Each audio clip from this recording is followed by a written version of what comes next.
legends increase. Torque on deck, tires screaming, hearts ignite. RC soldiers under neon city lights. Hitting doors, hitting marks, everything precise. Tandem flow, sync motion, pure delight. Sideways on the asphalt we rain. Best tools built and got that Shredcraft in the vein. Graphics so clean, every rod's insane. RC kings of the drift, carving up the lane. Chassis slide, flexing pride, sparks on the curve. Precision moves, tight grooves, never lose nerve. Lessons in the craft, learn the art we serve. Every corner cargo we swerve, we preserve. Dream it, build it, every car's a masterpiece. Drip so smooth, make the chaos feel like peace. RC family, the bundle never cease. Shredcraft life where the legends increase. Torque on deck, tires screaming, hearts ignite. RC soldiers under neon city lights. Hitting doors, hitting marks, everything precise. Tandem flow, sync motion, pure delight. Sideways on the asphalt we rain. Best tools built, they got that Shredcraft in the vein. Graphics so clean, every rod's insane. RC kings of the drift, carving up the lane. Rubber burn, RC turning smoke in the air. Tandem drift, dogs, glisten, milk, blood. Mic check. Alright guys, we are live. Live as we can be. He probably hates that. Alright, welcome back to Shredcraft RC.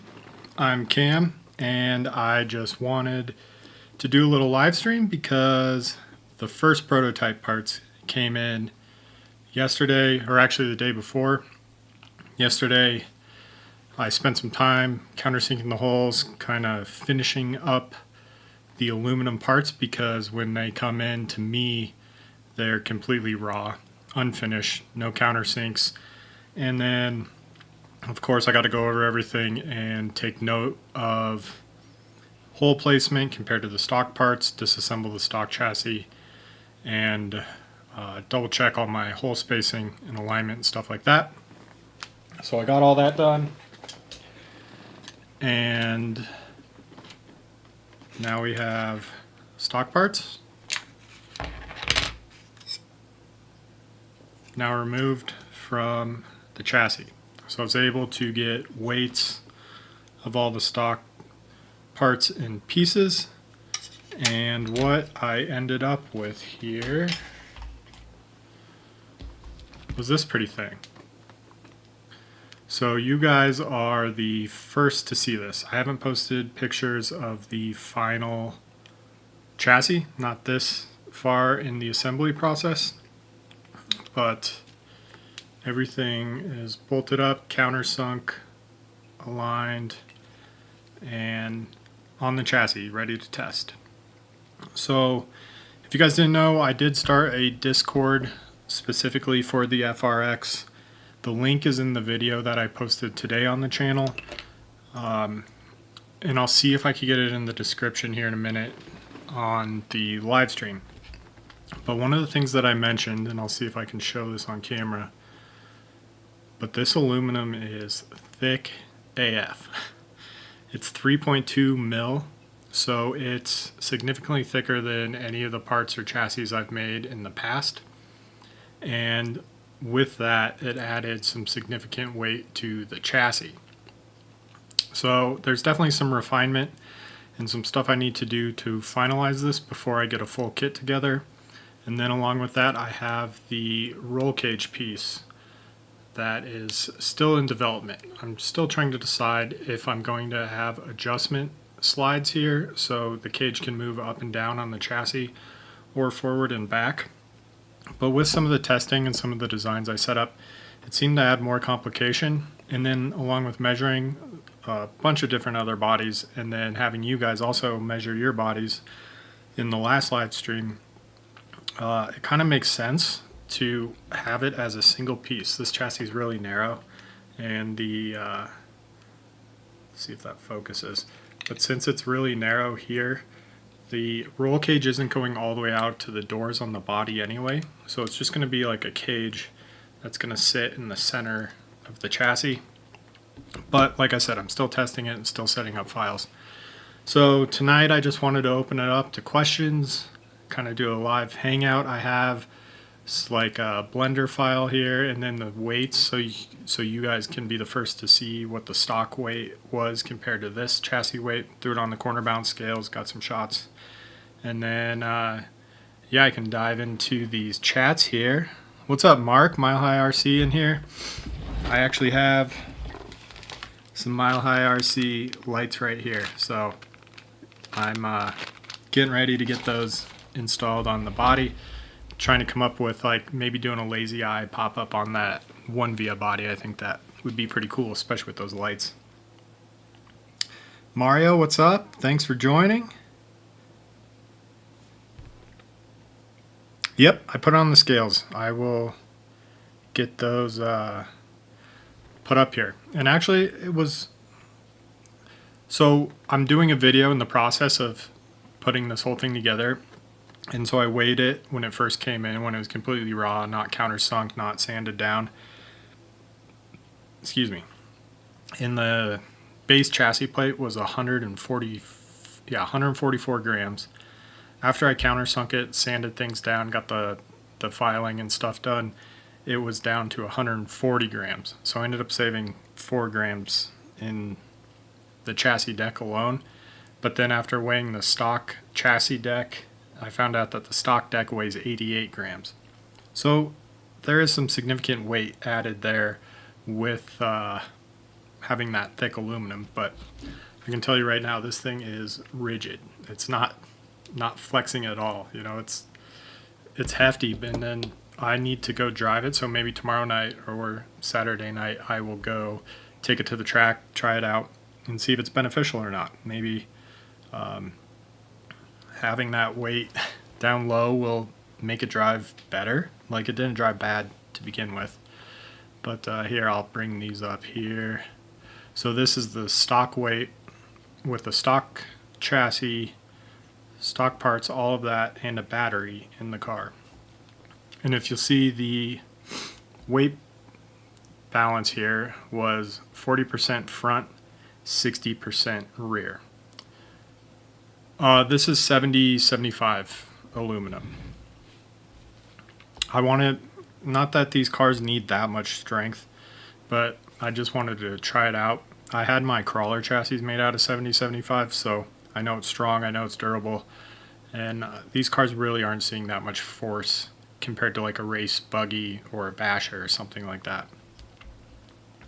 So now let's bring up the weight with this prototype deck, and we're at 1352.5.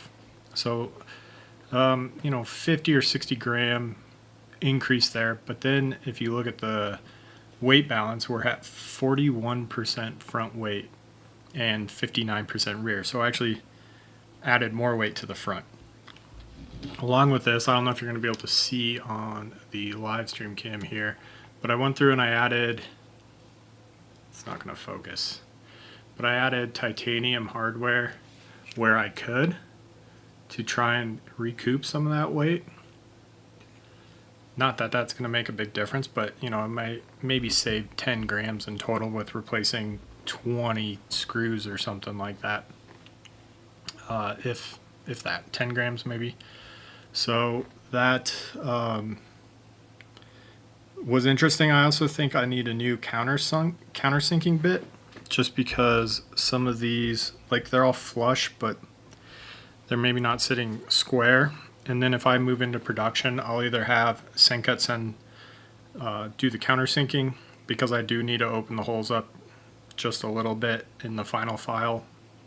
I also noticed that my bit wasn't totally square, so some of these screws are kind of like sitting in an offset. It's going to be hard to see on camera, but I just think as an end product I could do it a little more professionally, seeing how I did this in my work closet over here in the apartment.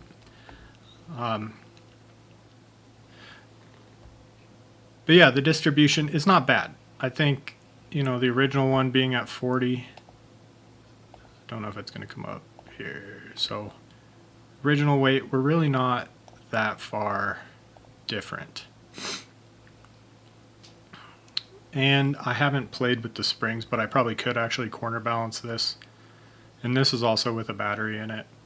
So all stuff to be tuned and worked on in the future. It's a work in progress.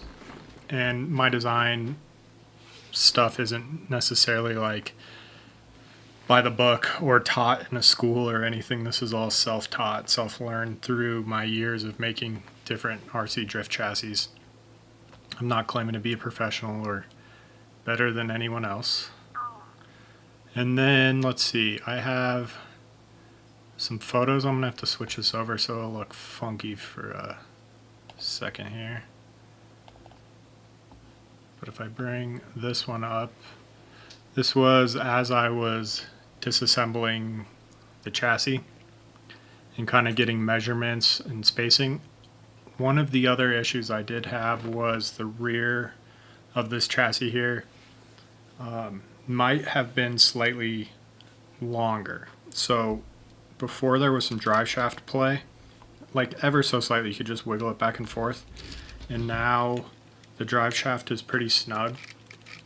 And there feels like there may be one little tight spot, like one tooth.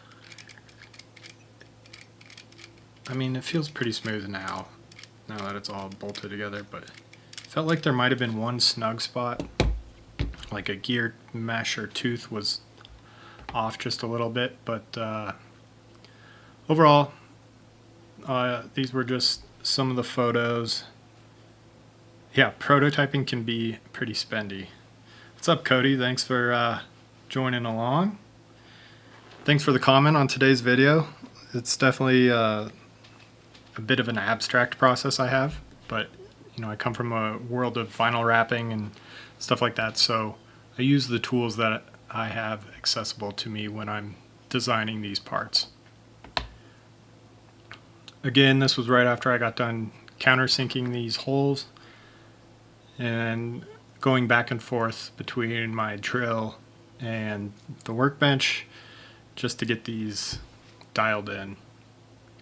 One of the other weird things, so this is as it was being assembled, got the electronics in there. I still think I do want to get the aluminum motor mount because I feel like this plastic one has a little bit of play. What FDR? So there's a lot of different FDRs you can do depending on your spur and pinion and rear gear setup. This one right now with the 29 tooth pinion and then the stock rear gears, which were the larger set, I believe I'm at like a 9.3 or 9.5. So similar to my RDX. My RDX I run about a 10, 9.5 or a 10. But I was having, last time I drove it last week, it just feels like it doesn't have enough wheel speed. So I was turning the boost up, try and get a little more wheel speed. But I think it also was the rear toe, not having enough forward bite. So I added a little more rear toe in by flipping the rear toe block, get a little more toe in. And then I wanted to see, so with these front arm braces, let's see. When I saw using the vinyl cutter, I was like, no way. It makes perfect sense though. Yeah, quick. It's just a cheap, free way for me to run my files and make sure my hole spacing is accurate before I send out pay for prototypes. So I like using it. I've done it numerous times on different chassis I've built.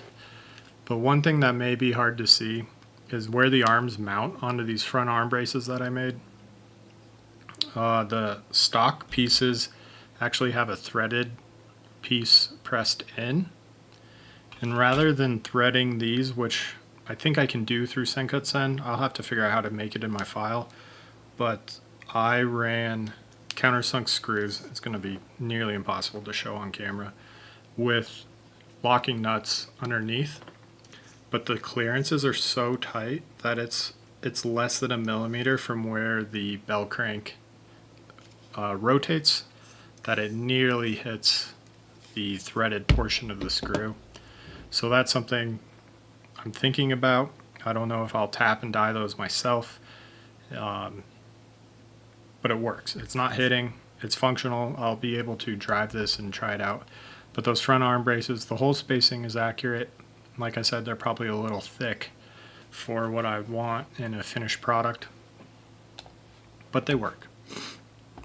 And then playing with Blender, this might look a little, I was filming a screen, but I put all my files into the computer so I could see what this roll cage idea will look like and where it will sit on the chassis, because we're going to have some spacing things that we'll have to work with from where the battery tray sits to where it mounts on the front bulkhead here, and then having it in a general size that it will fit inside multiple different bodies, not just the S13 that I'm working with here. But it looks cool. I love seeing this stuff in 3D. And then I didn't really measure anything. I just kind of dragged my SVG files in and scaled them really quick, and then threw it into Blender just so I could get a look at it. But it looks pretty cool.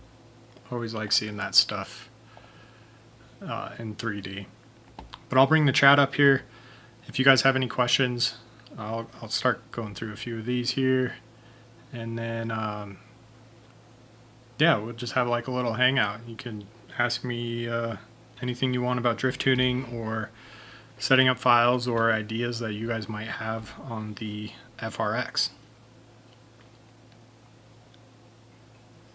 Looks pretty sick. Thank you. Thank you.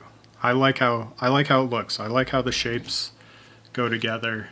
They kind of work well. All my previous chassis, I've done a bunch of the diamond shapes, and I kind of like the organic diamond weave. Looks kind of cool.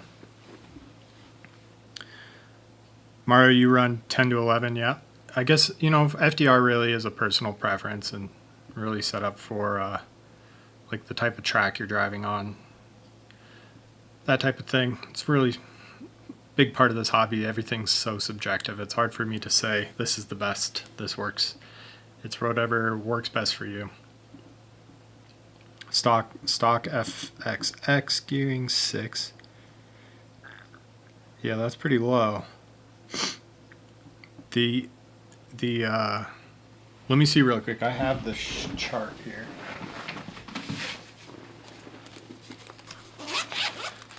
They actually include this whole chart. I keep it in my pit bag, so if I change opinion, I kind of know what I'm at. See if that'll focus. But these are all the different FDRs depending on the tail gears that you run, and then what pinion you run. So right now I am on a 29 tooth with the larger tail gear, so I'm at a 9.33. And then if I change to the smaller tail gears, I can go up to a 10.91, but I have pinions anywhere from 19 to 29 now. I actually ordered it specifically for this chassis because I've never needed such a large 48-pitch pinion.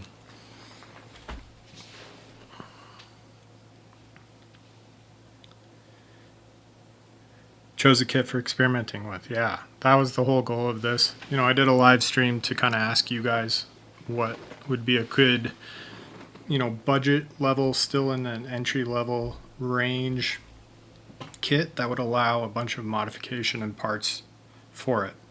Originally I was thinking a GOM, but you know, the aftermarket scene for GOMs is GOM enthusiasts just want to buy overdose parts, and their markup, it's really high. You got to wait a long time for parts, and I don't have the design skills or talent to machine pieces that fancy. So this MST kit, I haven't had an MST since I had a RMX 2.0, and I built chassis for that, and I sold them at a budget price, carbon decks, just a simple carbon deck that bolted onto a stock RTR, and those went pretty quick.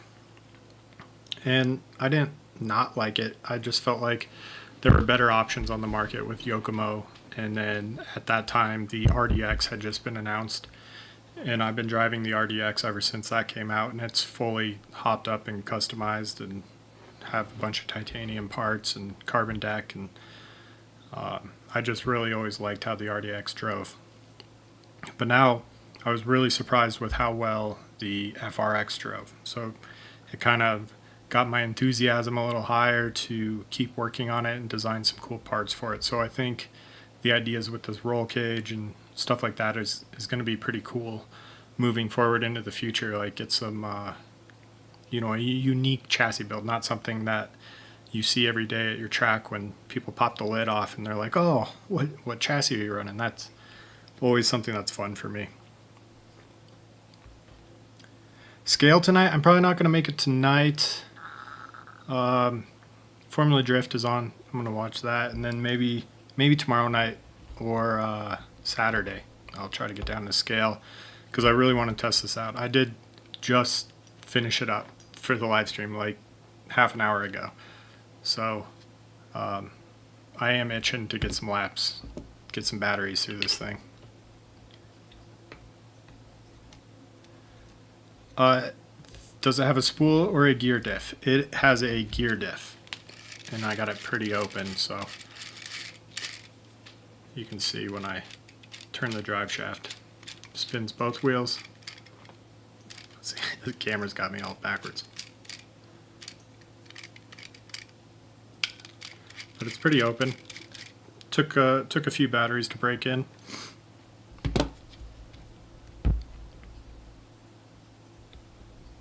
SCS charges a pretty... Oh, they do. I know every service they have on there, if like you want to add anodizing or powder coat or even just finishing them. So I got them in raw, because I think even finishing them added a couple dollars per part. So I just wanted to get the raw aluminum. I did spend a couple hours sanding it down, getting it pretty, and countersinking everything.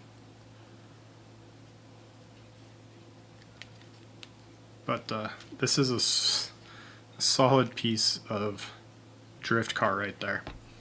Definitely not going to bend that, so I might use it for some of the outside videos and take it outside and shred it. I think that would be pretty fun.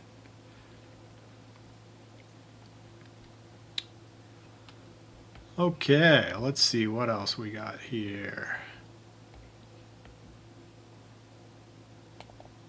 I think I just have my raw SVG files. People wanted to see what that looks like when I'm designing. Basically, since I come from the background of vinyl graphics, I'm pretty well versed in two-dimensional stuff. So all the files I design and create are typically set up in 2D, and then if I'm having these made out of carbon, I do need to create a 3D mesh so I can tell the machines the extrusion depth and where I want my holes countersunk. Luckily, through Sencut Sen, I can upload my EPS files directly, and those will be a scaled image, so it can go directly into their software and have these files cut. So my files come out looking just like this. They're totally flat, boring looking images, but I spent a lot of time measuring all the hole distances and all the spacing to make sure everything can bolt on to this chassis. And I would say the hardest part, the deck was fairly straightforward, minus a few of the key-in points, but the battery mount. And while it looks simple on the chassis, there's actually a lot going on here, because it has to bolt onto the side braces. The servo bolts onto the bottom. All these battery braces bolt onto the top.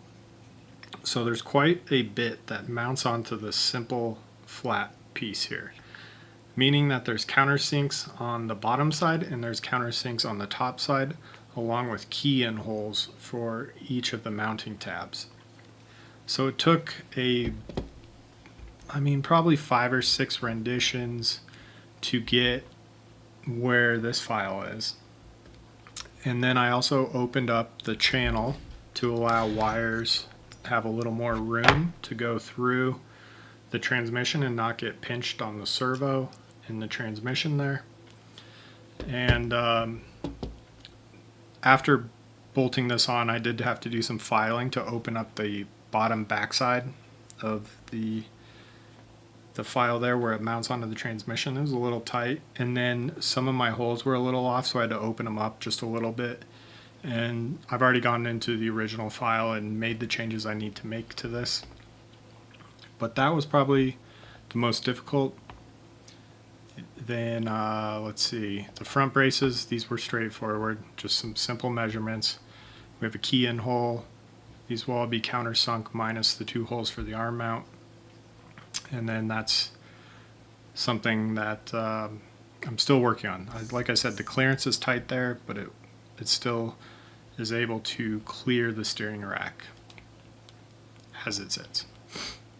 And then this is the cage file that I've come up with. So I believe this is 4 inches tall from the bottom. So it's going to mount where this black piece is mounted onto the chassis, and just replace this entire part, but then have a full A pillar to B pillar cage side. And then you'll notice that slot at the top of the cage that will key in this top piece. And this is just a simple little 2mm thick piece of aluminum that will key into both sides, so when it's bolted together it will be pinched in and fit nicely. So there was some thought into, you know, how deep the keys need to be, how wide the spacing would be with whatever thickness of material onto that chassis. But I think it'll be a cool, unique aspect to the design. You know, not every chassis has like a internal cage built onto it, so I think that's kind of a cool idea. And I know a bunch of people had mentioned putting adjustments, but I'm still kind of working on that. I don't know, you know, there's not a lot of space there. It's maybe half an inch that it would be able to be adjusted up and down without dragging on the ground, but something I'm still working on. You want to see how I anodize. So I've watched a bunch of YouTube videos on how people anodize, and it's probably a little much for doing it here in the apartment. I know you got to use like sulfuric acid to etch the aluminum before so it can take the anodizing, but if I do kind of produce these in a larger quantity, or if I run a pre-order, I could have a section to let you guys know how much it would cost extra and what colors are available to anodize. 7075 is also really hard to take color. I think it can, black is one of the colors that it can take well, but the other colors usually come out like faded or dry looking.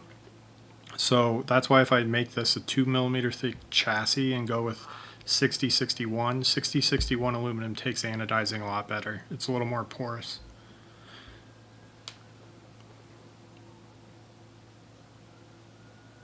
It's a very important piece to the chassis. I just spent a good amount of money on the new Kaiju chassis, and it's like they overlooked the little... Yeah, there's a lot of little factors. Like, there's definitely some tuning I need to do on this file for the next rendition, just because there's so many fine details that if it doesn't bolt up right one way, it's not going to bolt up right 3 other ways. Especially with the spacing of this rear transmission and getting everything to mount on, because if it doesn't mount onto the side brace, this battery deck isn't going to mount on, meaning the transmission's not going to be spaced out properly. But everything, like I said, the most I had to do was open the holes up a little bit. I think I drilled them out to 1/8 of an inch just so I could shimmy the screws ever so slightly. And then on the computer that equates to just a couple clicks down on the hole spacing. But I'll go through now that I have the stock parts here, and I'll probably recut some vinyl and then lay them on top just to double and triple check all the spacing on these. Along with having the stock chassis deck, The other little issue I had was just they have these tiny little keyed in areas like where the transmission mounts and where the motor mounts. They were just a little tight, and it could have just been, since these were laser cut aluminum pieces, that the tolerances were just a little snug. But I just went in with a little diamond tipped Dremel tool and kind of bored them out a little bit to make them work. But if I'm going to create a product that's going to go out to the customers, I want everything to be spot on perfect. I want people to, from advanced building skills to maybe a brand new beginner who just wants a cool looking chassis, to be able to bolt these up with no problem.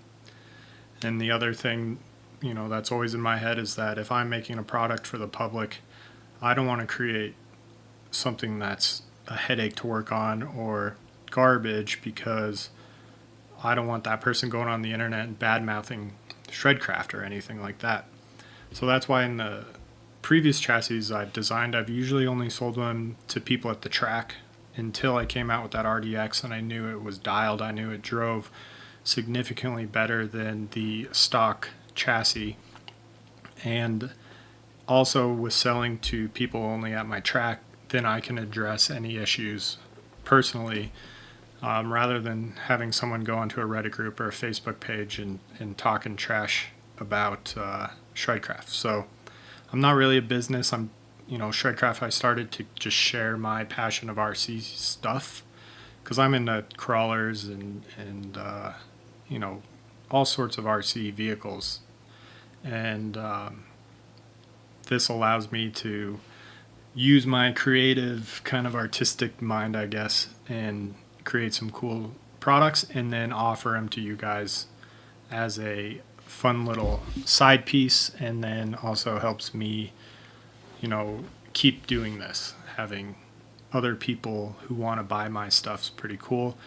And, unfortunately the volume's just not high enough to turn it into a full-on business and go full-time on it. It just wouldn't be sustainable for me. But, in the future, there's always that option. But I enjoy having it as like a side hobby. It kind of lets my brain work in a different way from standard graphics and wraps and stuff like that I do on a day-to-day basis.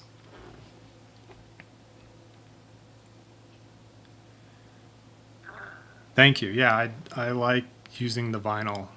And in that last video, the one that I uploaded today, I kind of show how I scale all my files and then send them to my plotter and cut them out and check and then recheck and check again.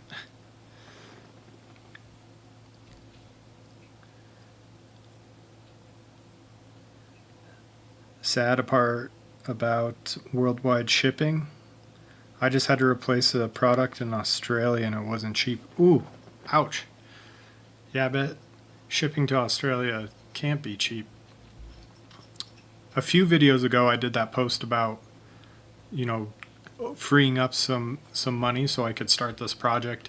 And I actually had a really cool guy reach out and bought everything that I listed. He's like, how much for everything? So we were able to work a good deal. And I went down to Home Depot and got a big old box and some foam, packaged everything up. And once he sent the funds, I sent this big old box to him. And it was definitely the most expensive box I had ever sent. It was probably, it was 3 full built.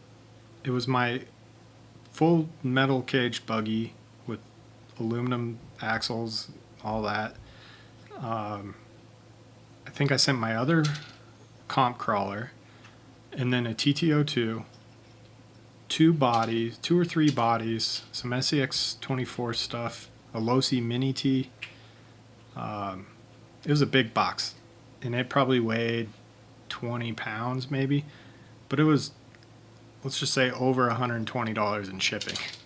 Plus the insurance. I put insurance on it to make sure if anything happened, it would be covered for the cost of what was in the box. But yeah, shipping's the other thing that, always kind of stresses me out, because I want to make sure that anything I send out arrives perfect and pristine to anyone that's buying anything of mine, whether if it's a used RC car or a brand new chassis. So that's always a stressful part of shipping. Hence why selling at the track's so nice, because I can just package them up nice and hand them directly to the customer. So that's a nice aspect of that. But yeah, I think that does it for all the stuff I was going to show you, I guess. Do you guys have any questions? Are you guys working on any projects? Mark, I know you're always coming up with cool, new, crazy light kits. I'm excited to figure out how I get that on this chassis. Oh, Australia, $30 for a 6x9 envelope. That's, yeah, I can see how that gets spendy fast.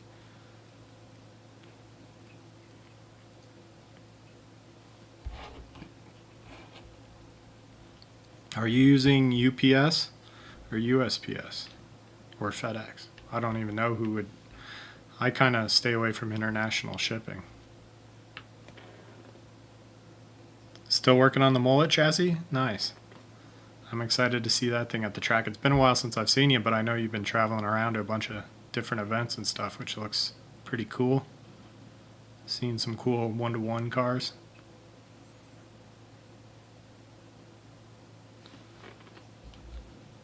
Is anyone watching FD, or did anyone watch ProSpec? I know they were running seating brackets earlier.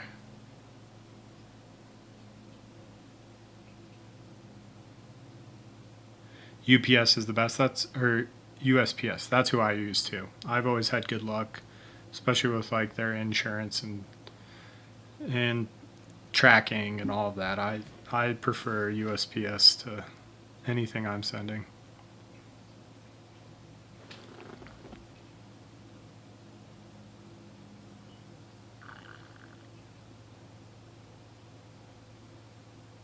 Working on a spring rate apparatus today to determine K values for my rat's nest of springs. That's interesting. That's one thing I haven't geeked out a whole lot on with spring rates. I have some RevD R-tuned springs, but these stock springs feel great. They hold the chassis up even at this heavy weight. So on the RDX, I played a little bit with rear springs because the stock springs seemed pretty stiff, but then once I went to a soft spring and I retuned the entire car, I felt like it drove worse because it took a bunch of weight transfer. I don't know. Sometimes I geek out on the shocks themselves, and I ended up liking like thicker oil with more holes in the piston. But everyone's different on springs. One of those things. Depends on the electronics, the weight of your chassis, surface you're driving on, stuff like that. But yeah, I just pulled up the FD stream again. It looks like they're doing some silly interview stuff, but I'll come back to that later.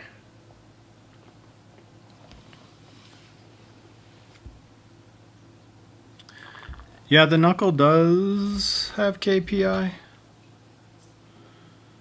It is offset. And there are two different positions depending on the caster you run. I don't know if you can see that. There is KPI built into them. One of the ideas I had, if someone may want to buy my RDX and that could help fund the continuing of this process, but I pulled out my RevD knuckles. Let's see if that. And these have KPI built in. And with doing that, I would have to take my Yokomo toe blocks and then my RevD lower arms, and I could probably make it work. I think the bump steer would be the one thing I would need to figure out, if the height of that bell crank would work, or if I could adjust the height of the bell crank. But these are nice knuckles. I've used them on a few different cars. And then same thing in the rear. I would use my Yokomo aluminum arms, Yokomo aluminum toe blocks. And if I don't do that and I sell the car complete, then I would buy, the MST aluminum parts. They already have aluminum toe blocks on the FRX, but all the arms are plastic, which is fine. I still drive plastic arms on, well, the upper arms on the RDX. I think, like my theory on aluminum is just adds weight, but then on certain parts, I think it adds the rigidity that you need to have the accuracy with the feeling of the steering. There's a little bit of play in the knuckles, and I tried re-shimming the hub itself, but I also think it's like the balls in the ball cups, there's just some slight tolerances, not that it's like bad, but they just wiggle a little bit.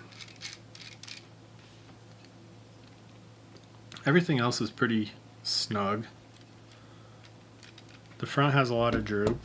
The rear was pretty tight.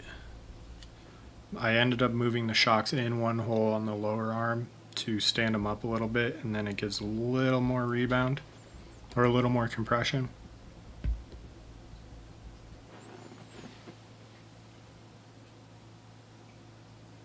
Can't drive with KPI.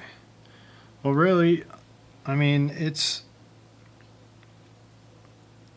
I guess, like I said, it's so subjective. It's just, you could tune it by adding more camber and essentially get the same thing, but it does change the scrub radius a little bit.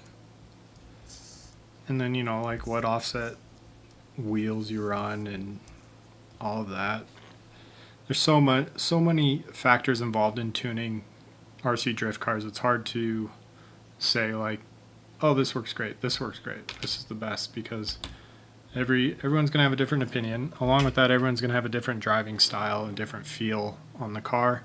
Your servo can put a big difference in how the car feels. The gyro can put a huge difference in how the car feels. I actually am trying out a longer servo horn because the kit, I don't know if you can see that. I had an 18 mil, and the instructions tell you to put a 21 mil, and I never like running a plastic servo horn. And I went into my box of parts and I had this Reefs RC 21 mil servo horn. Ended up bolting on perfect. So I think having a longer servo, the problem I was having was that the steering was snapping really fast. And I was having to be really light, and it was a little different than my other car where I could put a little more force into the wheel when I was driving it. So I think having a longer servo horn changes that lever ratio and actually will slow down the steering ever so slightly, because it's working across a longer radius rather than it being short and snapping. It's pivoting on a longer fulcrum point, and I'm interested to see how that feels. Along with, like I said, I did a little more rear toe in to get a little more forward bite on the car. And then in the future, I think maybe, so if that doesn't help my steering, I'm going to take out the servo from the RDX and put it in with the Revox gyro, because I do remember that the V4 can be a little snappy. But on my 10PX, I was able to turn the steering speed down. I think I went down to like 65%. Along with tuning that AGFRC servo on the computer, I was able to I turned the sensitivity down to low, and then I turned the dampening factor, I believe, up to 450%. So that was something. So I need to drive this thing. I really want to drive it and see if any of those little changes can make a big difference in how the car feels. And that's something that sometimes I wish I had a track here at my house so I could get a few laps to see if it's a positive change or a negative change.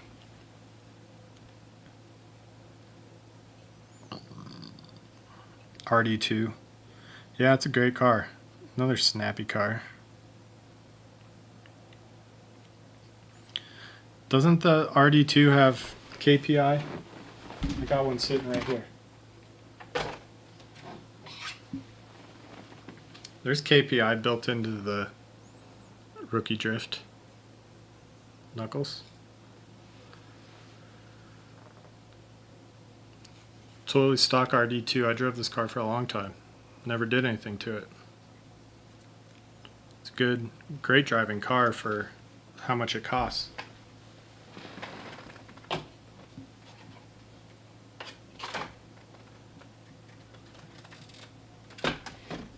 And then I don't know if you guys follow me on Instagram or not, but I just did this fresh paint job on my optic, and then I coated it in epoxy so it's nice and shiny.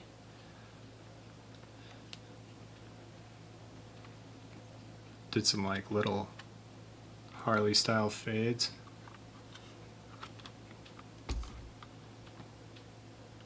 Again, another one of those totally stock cars that drives awesome.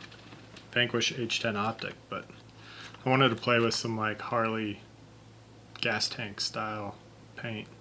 So it's got this like wild metallic, did a gold nose, did the logos. That was a fun little project.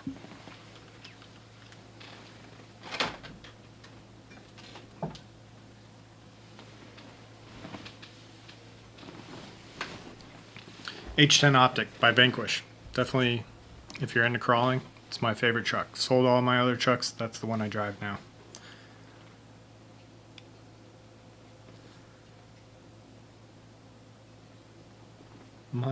Yours doesn't. That's interesting. You buy it used, because those are the stock knuckles on that car.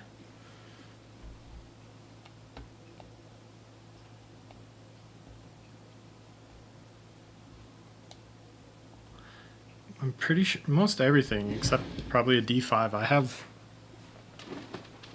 that D5 clone.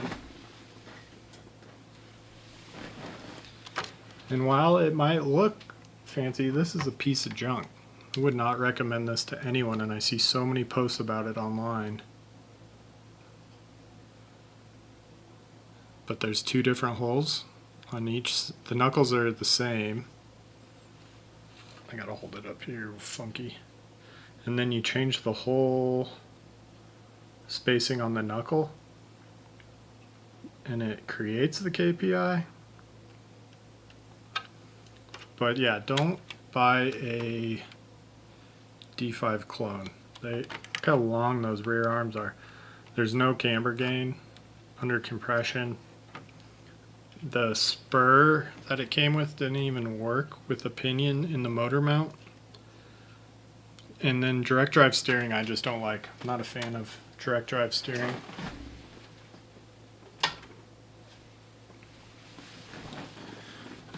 And just because something has a carbon chassis does not mean it's a good car. Like, I see so many people posting about the Red Cat RDS being on sale for $99. You couldn't give me an RDS to drive anymore. First of all, like, the ball cups all need to be replaced. The balls on those cars, not being able to have a hole through the center to put your driver to take them out, and then having a captured nut on the bottom, is just a really cheap design. They used all Yokomo hole spacing. The direct drive wiper is very hard to set up to get an accurate steering feel. And on top of that, they sent their whatever junkyard dog after me on the forums to attack me and continue to verbally abuse me through text and comments and all that shit, to where I had to block them. And you'd think a company would take all the negative feedback and improve on their design, where now they're just blowing out these cars on sale because they can't give them away. So people are like, oh, I've had good luck with the RDS, but they spent a lot of time and effort to get it to be somewhat decent, and then they probably don't have the experience driving, actually well set up car. But yeah, the RDS is terrible. The D5 is terrible. And I'm saying terrible in the lightest way possible. Like, yes, people make them work and people love them and they have their own cult following, but when you drive like a really well set up car, it makes a world of difference, especially with drifting, where the whole goal and point of it is to be accurate, and along with having fun, of course. But my whole thing is I love to be accurate. I love to have the feeling of precision, being able to put the car and drive the car where I want it. And that's just something where those cars take a lot more tuning than the benefit they have of being cheap.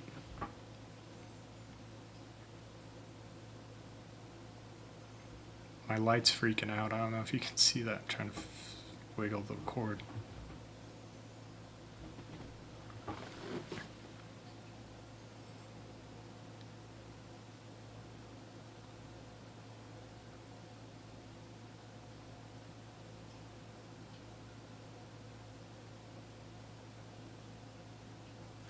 Great outdoor car, yeah. I mean, I drove it outside, but I just did not. You definitely need to tune that direct drive steering arm to have the proper Ackerman.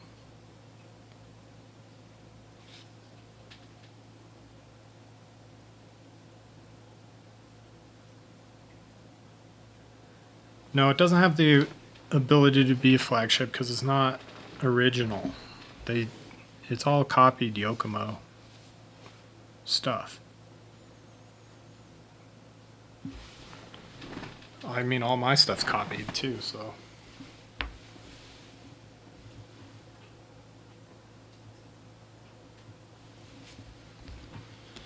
That light plug's having its own party. It's kind of giving me strobe effect on my face.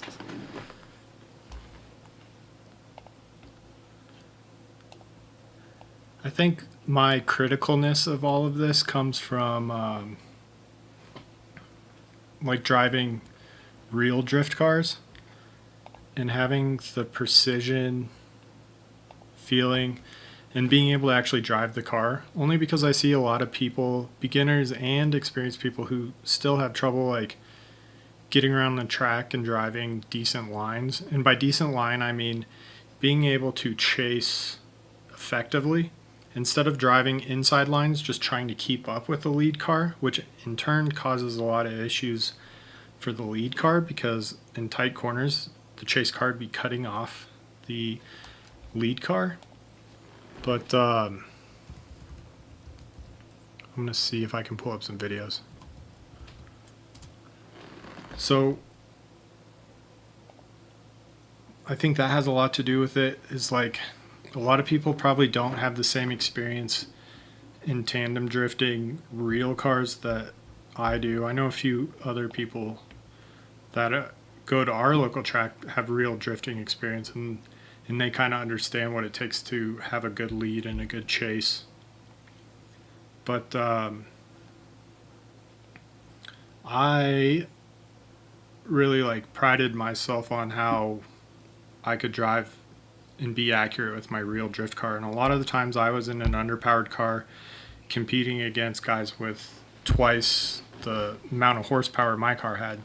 And it's not just driving tight lines, but driving a good line is kind of like the whole thing of drifting. Yeah, Shane said it's a Red Cat version of a YD2. Yep.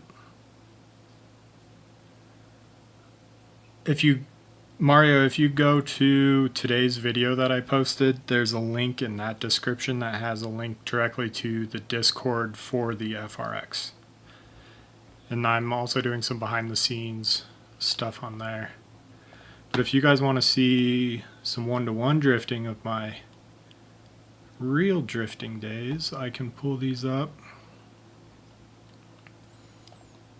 This was a Drift Colorado event. This is my E36, and it had a stock motor, so stock M52 with a 75 shot of nitrous. I'll probably have to turn this audio off. So it was a car I built in my dad's shop. It was my daily driver. I welded a roll cage into it, welded the diff, had an RK tune on it, M50 intake manifold. You know, probably made 200 horsepower, but I was driving with cars that had 600 horsepower plus, so it was just one of those things. about being able to drive the car accurately and putting it where you want it. It was a fun car. Still melted the tires. And then that was my boss's Mustang.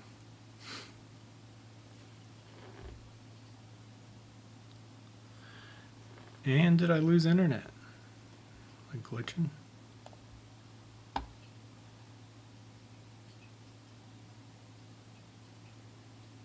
This is my other channel, The Campaign, if you guys wanted to check out I got motorcycle stuff, race car stuff.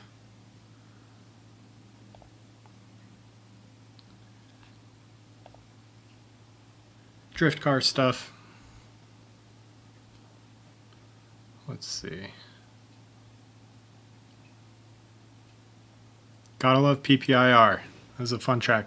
I think IMI was my favorite, at least for actual driving. This was like, it's like a little go-kart track.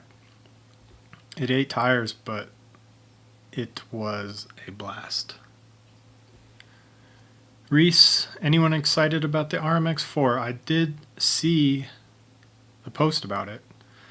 I'm not sure if I'm excited for it. I'm kind of one of those people that needs to see it in person before I like create an opinion, because you can look at photos and stuff and generate what you think it's going to be, but until you can feel how the tolerances are and plastics are, that's just one of those things. I think it's cool that MST continues to come out with new products, though. That is definitely cool. I think, let's see, this was one of the prior wraps. This was, I guess this is still IMI.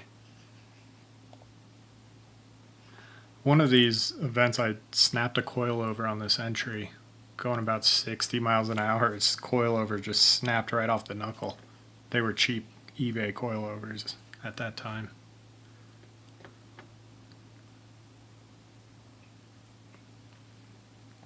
But there's no other feeling in a car like drifting. It's kind of one of those things that part of the reason why I fell in love with RC drifting. I don't know if I have many outside shots.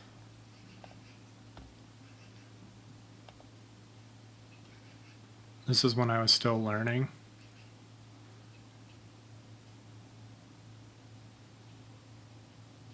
So this one's probably not the most exciting, but going from a daily driver where I was street drifting like single corners to going with the coach, learning how to link the track, modifying my car a little more for every track day that I'd go to. I find that same joy with these RC cars. Like every time I drive it, I'm able to modify it just a little more, make some changes, go out and drive it at the track and feel those differences that it made. And you can see IMI was just a wild dirt bowl of party laps.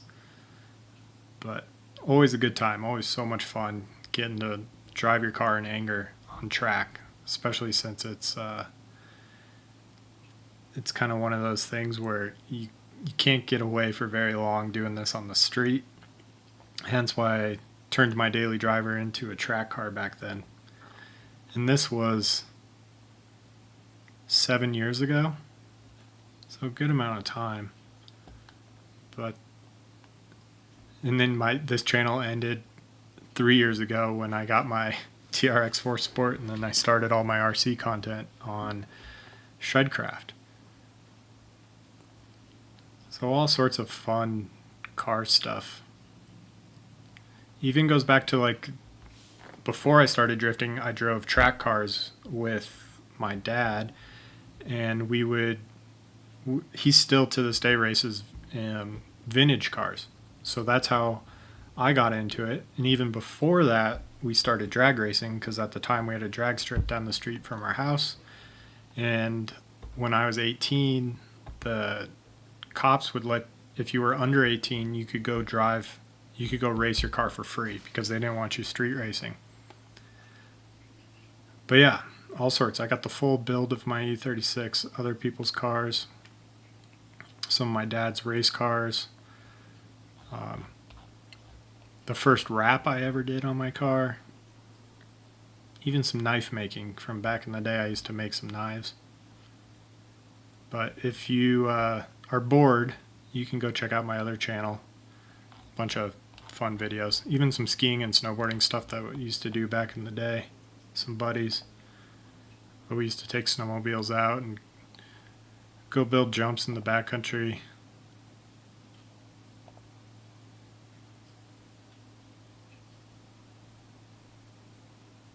Stuff like that, you know.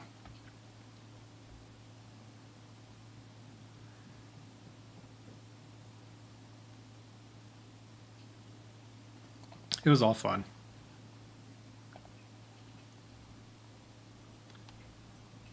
It's kind of funny going back and looking through these old videos just to see where it all came from.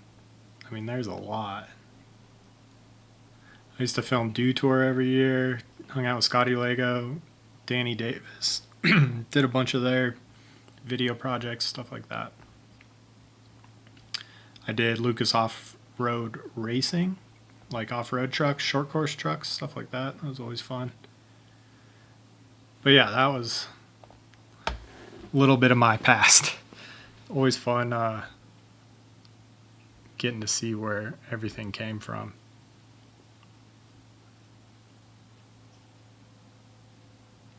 Posted your FXX? Well, thanks.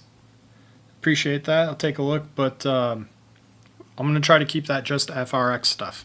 Pretty pointed group to, I know that's front motor car, so it makes sense. But I want that to be for the FRX on the Discord group, so then other people that are designing parts can share their ideas, share their builds, and then in upcoming episodes I will share everyone's builds in the video. But it's still in the family, so that's fine. Just don't be posting YD2s or RDXs or anything like that.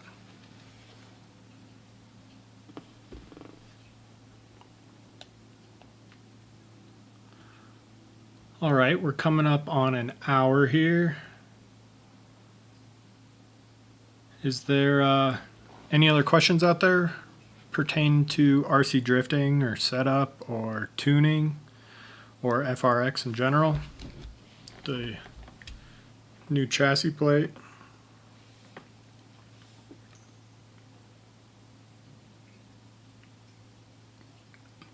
Looks cool reflecting in the light like that. The next video I do that I'm working on now is assembling this car, showing you the process of how I countersink all the holes, sand it down, polish it, and then taking it to the track and driving it for the first time will be the final part that I'll end up with that video. And then in the future, I'll do a video on the tuning changes, if those made a positive difference or a negative difference, and then how we can improve it. And through that process will be the prototypes for those side roll cage pieces in the top hoop, and coming to a final product to release out to you guys or anyone that has an FRX that wants to pick up this unique chassis idea. Also in all the videos, not on the live stream because I wasn't able to get it in, but I do have a big list of affiliate links for all the tools, the parts, and even paint, all the setup rack, the scales that I use, everything. And those are all affiliate links through A Main Hobbies. And it doesn't cost you anything to use those links, but it helps support the channel, and I get a very small percentage of all those sales.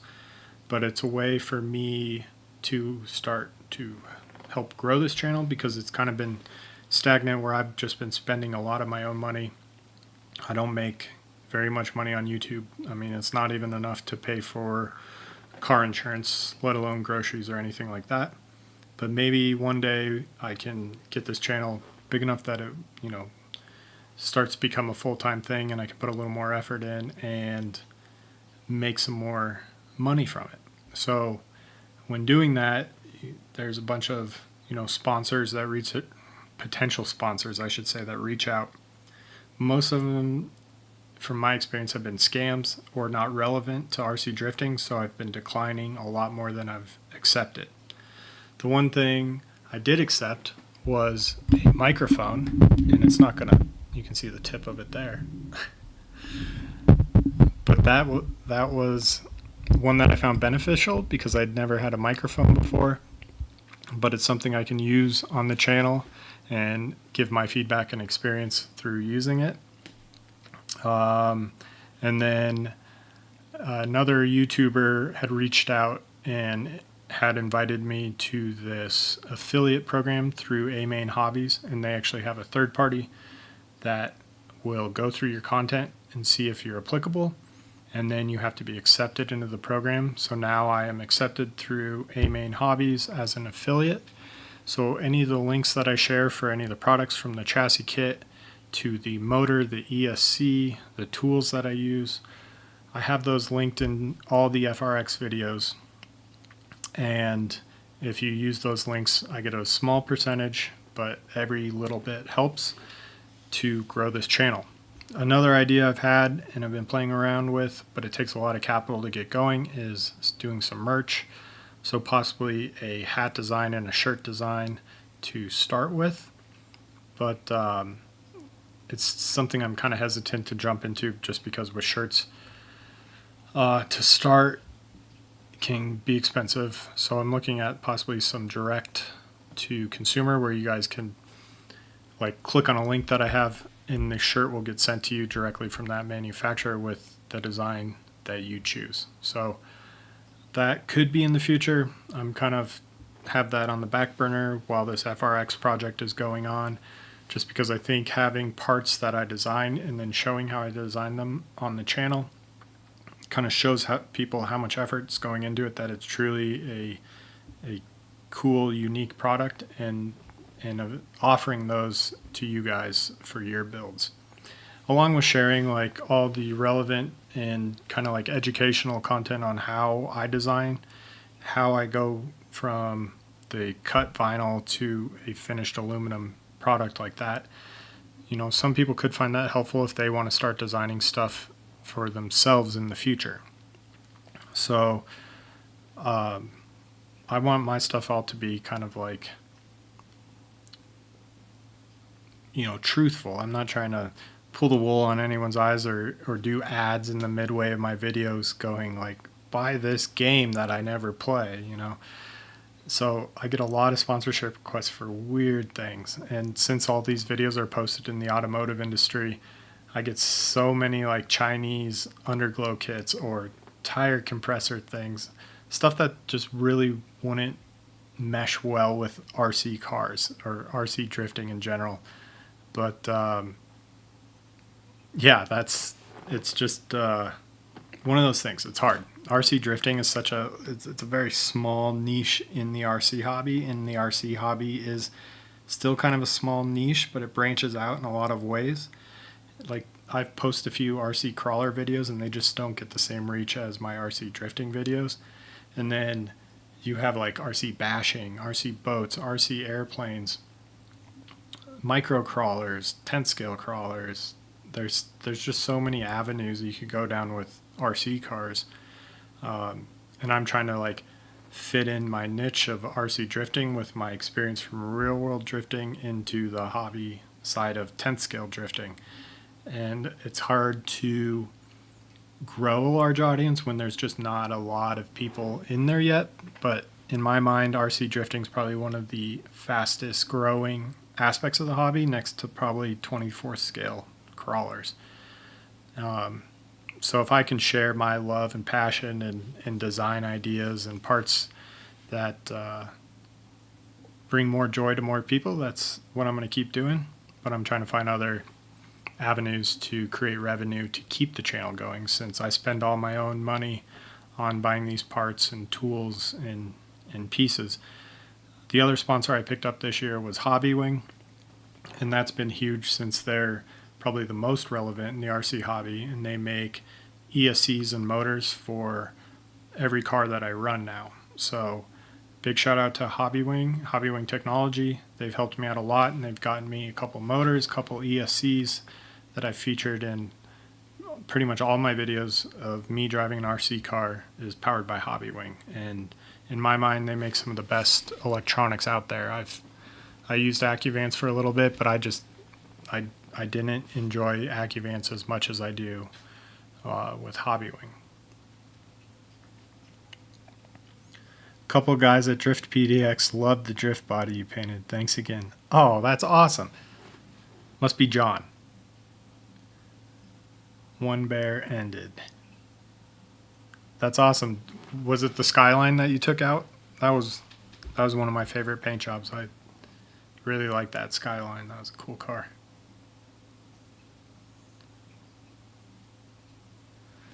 Let's see. I may have a video. Ran Hobbywing in all my race bikes. Yep, it was the Skyline. Sweet. I love hearing that. Let me see here.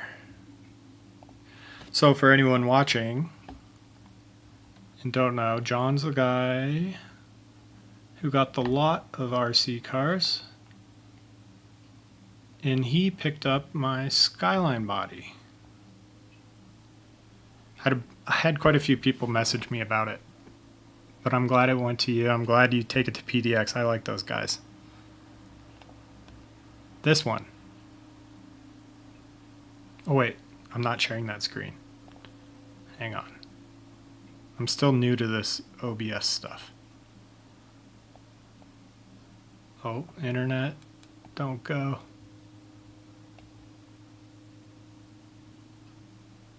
Talking. So this is when I first painted that body. I did this cool like lowrider roof on it with a bunch of flake, and then a sponged in black graphic on it, or black roof with some gold flake, and then a flaky blue. Has full headlights and taillights. What do I do for work? I have been a vinyl installer, car wraps, and graphics for the past 8 years now. So I've been doing it a long time, and I've kind of like passed the torch. So I'm starting to slow down in the wraps and kind of wanted to get away from it because it's become really repetitive and monotonous. And some of the shops that I've worked for have kind of been doing bad practices that I didn't agree with. So I'm still an independent contractor, and I've been focusing a lot of my time and effort on race cars. So my dad's really involved in the vintage race series here, and then I'm involved with some of the drift guys. So I'm able to pick and choose the wraps and designs that I do now. And along with that, I do graphics and design. So like local businesses and stuff that need door graphics or their phone number on the door or the side of a trailer with their logo and phone number, stuff like that. I'm able to produce those and install those as well. So I do a lot of business stores, but it's something I can do relatively easily with my experience. And then I'll still do car wraps, but I'll be more picky and choosy on ones I say yes to, just because a lot of the wrap industry is educating your customer. And you have people come in with like a 92 Corolla with faded paint and they want a glittery green or pink wrap. And you have to explain to them that the cost of that material is more than the car. And with tariffs and stuff, the price of wrap has gone up. And sure, you can go onto Amazon and look up vinyl wrap, and you're going to be you're going to be fed 30 or 40 Chinese brands with terrible glue, no warranty, and then it'll end up peeling your paint when you need to peel it, or it's going to leave all the adhesive on the car after you're done. So I only use 3M or Avery material. It's warranted, and I've installed thousands and thousands of car wraps.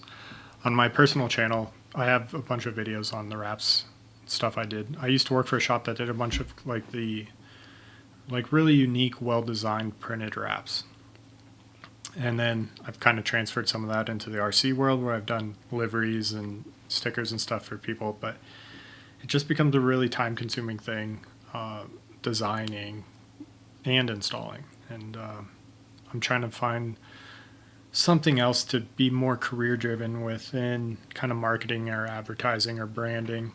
Hence why I thought, maybe building the Shredcraft thing up could lead to more opportunities in marketing and branding. And it's growing every day. It's not, it's not paying the bills yet, but there's potential there. And then it gives me ideas on potentially starting another channel that's maybe more relevant to one-to-one cars or possibly motorcycles. It's another kind of hobby passion of mine is doing some custom motorcycle stuff. But yeah, I do welding and built my own race car, helped my dad with his race cars, and yeah, so definitely very much car inspired. Thought about wrapping my body. Yeah, unfortunately the scale just doesn't work out great for the material. I've seen people do it and it looks alright, but it's nothing compared to painting a Lexan body. Paint just turns out so much better. 100%. I enjoy your videos. Thank you. I really appreciate hearing that. I'm glad people enjoy the videos. And like I said in the video I dropped today, all the comments have been super positive, especially with this FRX build series and creating something, from an idea and turning it into a reality. That's been awesome to hear, and I really like hearing so much positive feedback. And then with the alignment videos that I've done and how much that's helped people set up their cars and get on track and getting more laps and start drifting more. That's exactly why I'm doing it. I'm glad people enjoy them. And I'm trying to put some more effort into them, because I know just me sitting at my desk telling somebody how to do something kind of monotonous. But then also driving and filming is really hard to do. It's difficult. It's not impossible. Maybe I'll get some help, have somebody help film. But usually I'm putting the camera down on the track, doing a lap, moving, changing the angle, doing a lap. Sometimes doing POV stuff, putting the camera on my hat or my chest and then filming my POV. But I'm trying to figure out how I can make those more interesting, because I can't always just put the camera on top of the car and go get some laps and jump in the party train down at Scale Science. And that's great. If you check out some of my shorts and some of my reels, I do a bunch of videos like that. But then it's kind of showing you guys that those alignment settings that I share in my video are the exact same alignment settings that I'm running on my car, and they work. And as I keep repeating, this hobby is very subjective. You want your car to feel a certain way, you want your car to drive a certain way, and I'm just showing you that that's what's working for me, and that's what I keep doing to drive well. Because it's all about getting laps with your friends, having fun, laughing, banging doors, and customizing car. Always tuning, always customizing something. You get, my wife and I still have this saying to this day that, that you got to hot rod everything, right? You got to put your own personal touch on anything you have. And I see that really relevant in RC drifting, where even if it's a little sticker that you put on each one of your bodies, it kind of personalizes it for you and makes it your car. And I love that aspect. That's why I started vinyl wrapping back in the day, is wanted to change the color up, and it's really carried over into RC drifting, where even making little stickers, I got a drawer here full of little stickers I make. I don't know if those will focus, but I make all sorts of weird little things. And then, of course, like if people are purchasing this kit in the future, they'll come with a bunch of stickers and stuff like that. I always like giving them out at the track to people, and I see them run on people's windows and stuff, and that's always something special for me. I saw you drifting a BMW in Forza and I was impressed. Yeah, that was my training simulator back in the day when I was learning how to drift my real car. I would put my same alignment settings into Forza and then go drift, and granted it was on a controller, but it taught my brain what the car was going to do in certain instances. And then to this day I still hop on Forza and go spin some laps now that there's drifting.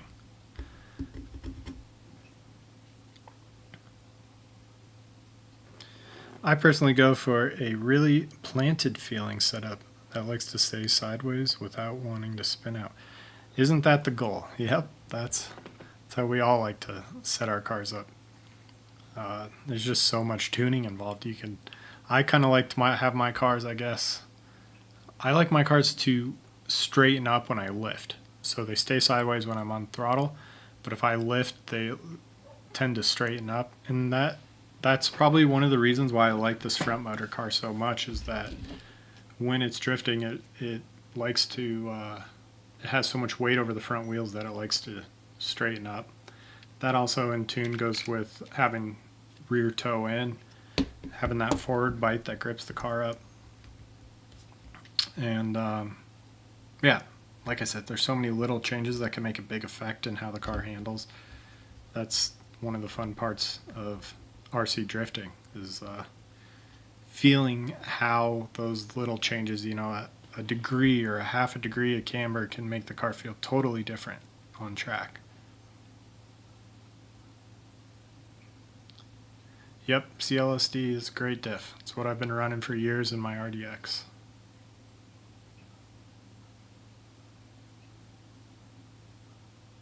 Like my car really heavy, even though it's not.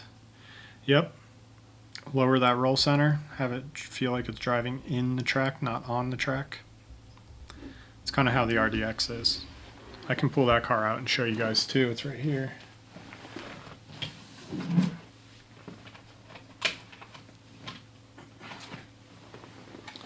Probably my fanciest painted body. This one took a couple days. That's all paint. No sticker. Well, the white logos are stickers, but it was a lot of work.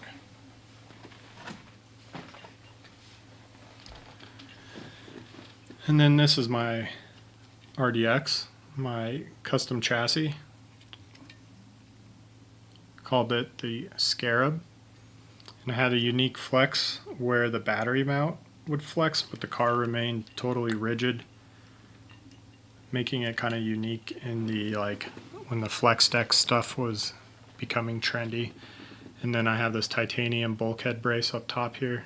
Adds a little weight over the front along with my body magnets. And then having the battery a little more forward on this car really drives amazingly. And then a really open CLSD. 8 gears, 8 hard springs. But it's really dialed in for the polished concrete track that we drive down at Scale Science. I run the Revox gyro, a cheap Yokomo servo. Oop, battery died. I'm gonna have to swap that out real quick. I have it plugged in, but it still overheats, it seems like.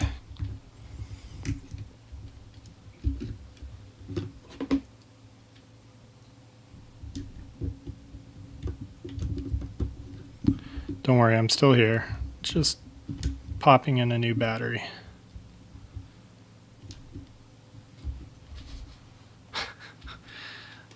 Bars and tone, bars and tone. There we go. Yeah, it's weird. I got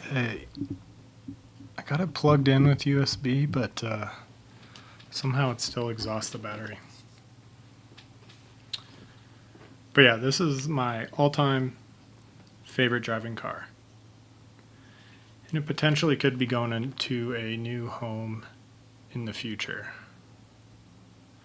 But for now, I'm still driving it.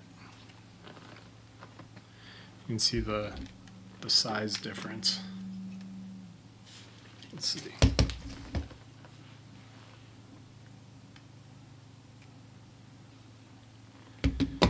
This thing feels like it's half the weight of that FRX.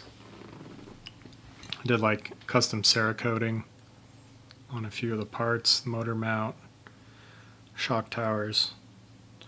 This is running the Hobbywing XR10 Pro, which Hobbywing sent to me to see if it would be an applicable ESC for drifting, and it works out great. It's smaller and it's lighter than the XD10 Pro. You can kind of see the size difference if the camera will focus. But it's a smaller footprint, a lighter ESC, saves some weight. But RDX is a great driving car. The YD2 is a great driving car too. I still have my RD2 sitting over there. Stock plastic form, never felt the need to modify it. It drove great out of the box, and always keep it as like a little backup chassis, or if somebody else wants to use it, I'm willing to let it go as well. Yeah, the SD 3.0, that's another good car. I've heard a bunch of good things about that. Kind of get all the aluminum hop-up bits out of the box. Good to go. Yeah, I know how it goes. You can spend a lot of money on these RC drift cars. That's kind of why I'm building my own parts, making it unique to myself, and then making them available for you guys as well. But yeah, any other questions on drifting? G3, yep, that's what that one was. The XR10 Pro G3.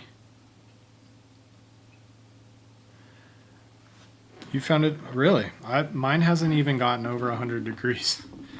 But that's probably also, I'm running on polished concrete, so it's a lot less friction. I'm sure if I was running on P-tile or carpet, it maybe would get warm. I also don't run a lot of turbo or boost. Wheel speed, like I think my turbo and boost on that G3 are like 7 or 8 at the most. But maybe try running a smaller pinion too. I run like a 19 tooth on that RDX. This car is the biggest pinion I've ever put on this FRX. It's got a 29 tooth pinion. And then I had to turn the boost and turbo up. Well, I think I turned the boost up to 20. Turbo's still at like 9. But tuning, it's like electronics tuning. You can do so much on the electronics. You can do so much on the mechanical side that it can go to infinity to how you have your car set up and how you tune it. And what works for me might not work for most other people, but running on polished concrete's like low friction surface, so there's not a lot of traction, not a lot of strain going through the chassis. Because I saw a bunch of people blowing gears out on their RDXs running on P-tile. They're blowing the top shaft out, eating teeth. And I'm running aluminum idler gears and the aluminum top shaft, and I've never had a gear problem on that car. And I've run that for like 2 or 3 years solid, 2 or 3 times a week.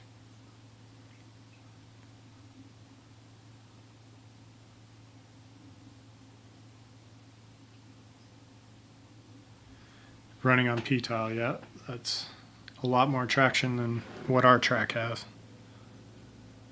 with a bunch of boost and turbo. How do you figure out which pinion and spur to use? Well, I've never felt the need to change the spur, because what the kit provides is usually a good range on what to work with, and then your pinion just depends on what you want your final drive ratio to be. And usually you calculate that out by taking your gearbox reduction, which I think on most drift cars is like 2.6, and you multiply that, or you divide it. You'll have to Google it. Don't quote me on this, but there's like a calculation. I think you divide the pinion teeth, and that gives you a final drive ratio. But really, running a lot of turbo and boost is probably your main thing on why the ESC is overheating or getting warm. Typically with drift cars, I know people when they first get into the hobby and they want to have that sound of like and the sound of a turbo kicking on, but all you're doing is essentially blowing the tires off the car. Like you're just creating so much wheel speed in a really short amount of time that you're actually losing traction and slowing the car down. So what's I've found beneficial, and this could just be me tuning on a polished concrete track, but running lower turbo and boost, because it gives the wheel, your wheels are still spinning, right? Like you don't, I think the max RPM that I run on my car was like 47,000 RPM, and then reading online that people are spinning their motors at 100,000 RPM seems kind of outrageous in my mind, like on a tuning side of things, because you don't need that much wheel speed with how the cars are geared. So like running lower, like a final drive ratio tends to be like between 9 and 10, and that's a solid starting point for just about anyone. And it really, you have to have a weird sense to want to run like a super low FDR where you're kind of driving at half trigger. And I like to have my RPMs kick up with heavier cars. Yeah, these are LF5s as well. And I know some people are running LF3s on our track as well now. But having too much wheel speed kind of hurts the car. You're not only just making the ESC hot, but you're probably making your tires hot. And goes back to that thing that people are talking about with burn tunes on P-tile, and you're actually melting the tire on the track or melting the track. But try turning your turbo and boost down and see if you got more control. That's something I always recommend to people. It's not always about the sound the car's making, but the feel that the car has. And through my years of experience, I've found running a lot of turbo and boost actually hurt me with having control over the car and being able to put it where I want it. And I tend to drive lower RPM.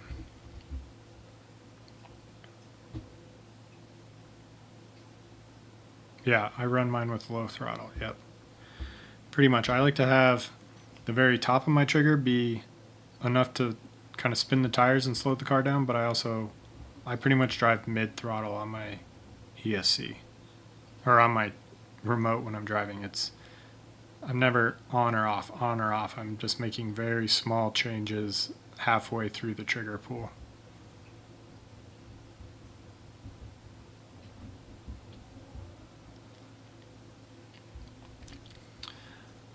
I had done a video on my ESC settings and stuff too, if anyone had any questions and wanted to see what actual ESC settings I was running on my drift cars.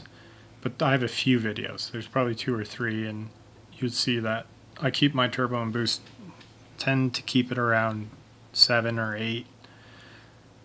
And if I kick it up, I'm only kicking it up to like 10 or something.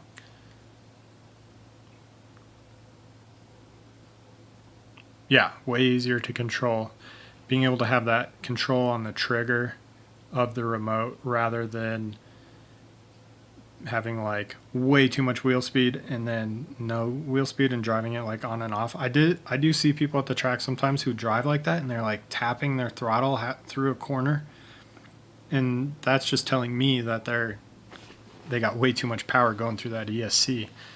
And yeah, stay under 50 degrees. That's usually a good general rule to keep, because I think most cans are like 35. This one's at 35. But because of this gearbox reduction, I've had to make changes, and that's why I raised the boost, kept the turbo low, and ran a larger pinion. Because when I first drove this car, I had a 24 tooth. Now I'm running a 29 tooth. Nothing got hot. I mean, we could pull up the data logs. I don't have a battery right here. I have to go get a battery. Unless, does the app load data logs without being plugged in?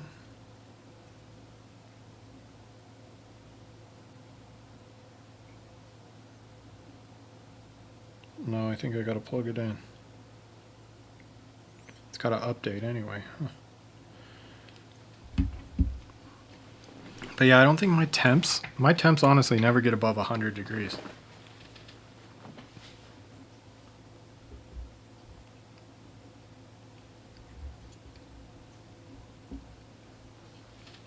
You guys have any other tuning related questions? We could even pull up another video.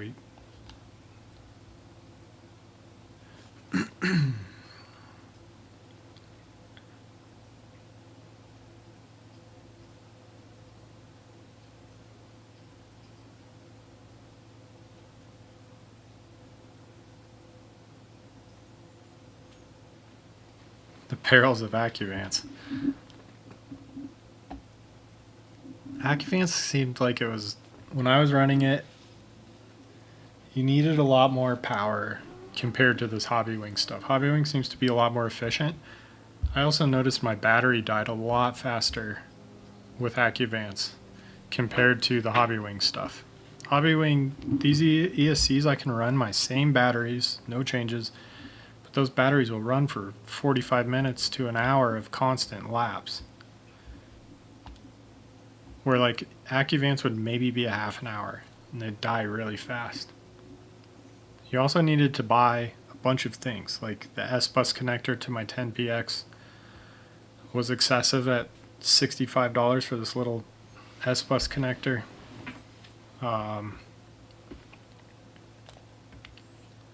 Definitely. Okay, here's a screenshot. We can pull this up. So you can see right there. Look, my max ESC temperature, 98.6 degrees Fahrenheit. Max motor temperature, 84.2 degrees Fahrenheit. Max motor RPM, 42,943. So definitely not a lot of temperature or RPM. And then that was boost and turbo, I think. Boost timing, 8 degrees.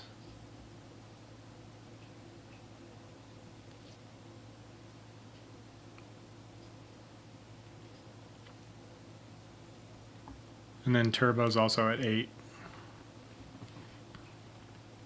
So not a lot of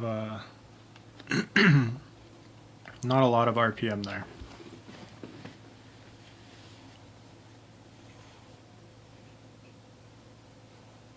Stiff side, like spring rates, my cars aren't that stiff.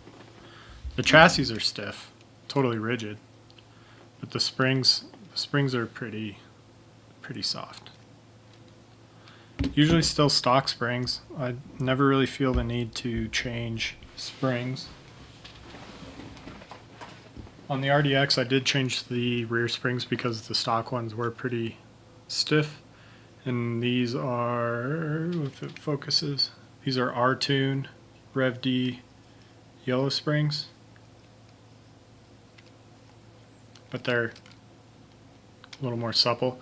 What I like to do, my secret sauce on shocks, is I drill an extra set of holes. So these are 8-hole pistons. And then I run thick oil, so like a 35 weight. I felt like the stock 50 weight oils and stuff that come in the kits, like the RDX stock oil was 50 weight. it's a little too bouncy. Like, I like to control the movement, and if you're bouncing all the time, you're changing the dynamic effective area and contact patch that the tire is driving on. So all my stuff is pretty slow as far as rebound and dampening, and I'm just running big bores. I'm not, I feel like the excessive cost of the nerd dampeners to have adjustable damping is like, it's like a trendy played out thing in my mind. You're not going to sit there and adjust the dampening of your car lap after lap. I'm more of a set it and forget it, along with keeping things simple and easy to diagnose if there's a problem. Same thing goes to one-to-one drifting. You want to keep it stupid simple, just so if you have an issue or you need to fix something or you need to change something, you can do it quickly and effectively and not have to be like, oh, I need to order the dampening rod for my nerds and it's going to take 2 weeks to get here. I can essentially take a piston or a shock out of any of these cars and throw it into anything, but I've never broken a shock. I've never blown a shock out. I've just do basic maintenance and change the O-rings once a year and change the oil when I do that, but these MST shocks feel pretty good too. This is the first time I've ever used a mineral oil, but that's what came with the kit. And they feel fine. Even with this heavy chassis now, they still feel like they work out plenty well.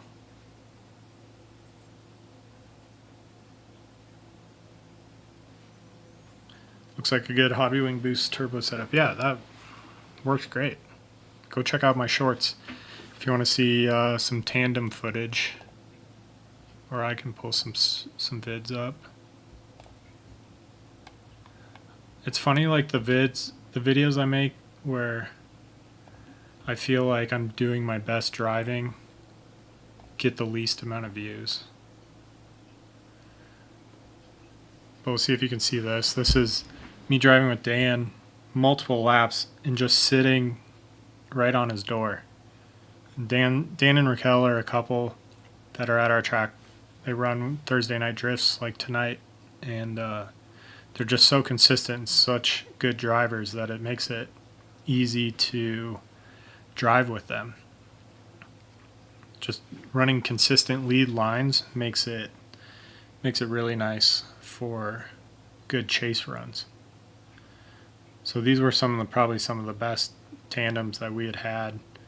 Just being able to like keep it on his door, let his bumper sweep across mine, and then jump back into his door. And that's one of my favorite things to do, is just sweep across the rear bumper, dive back up to the door, back off, little lift on the trigger, sweep across the rear bumper, dive back into the door. And it really takes a good lead to have a good chase.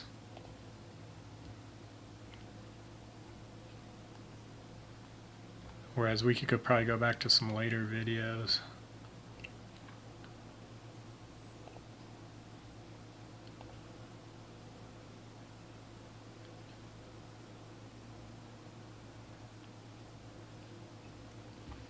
But just being consistent on the trigger and having other good driver, people who know how to drive a good line, that makes all the difference in driving. Because if someone's too shallow, the chase car's got nowhere to go. You want to run a nice wide line, leave room for that chase car to do exactly this, tuck up and then dive back into the door. Like there, I hit her front wheel, which you don't want to do. I think I do it again maybe on this corner. Like transitioning too earlier, like if people are trying to anticipate when the car's going to transition and they just dive back up into somebody's wheel, it annoys me when somebody chases me like that. I know we're just playing with toy cars, but usually I'll pull off and let them go around.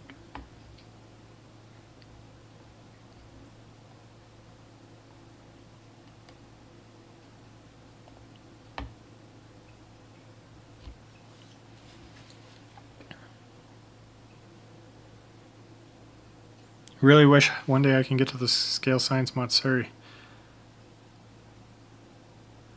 Yeah, Matsuri is a fun time. lot of good drivers from all over the country, even all over the world this year came in, and it was pretty cool to get to drive with such a variety of different people. It's definitely awesome that Jordan puts that cool event on every year. I think I did a Matsuri. This is the Matsuri video.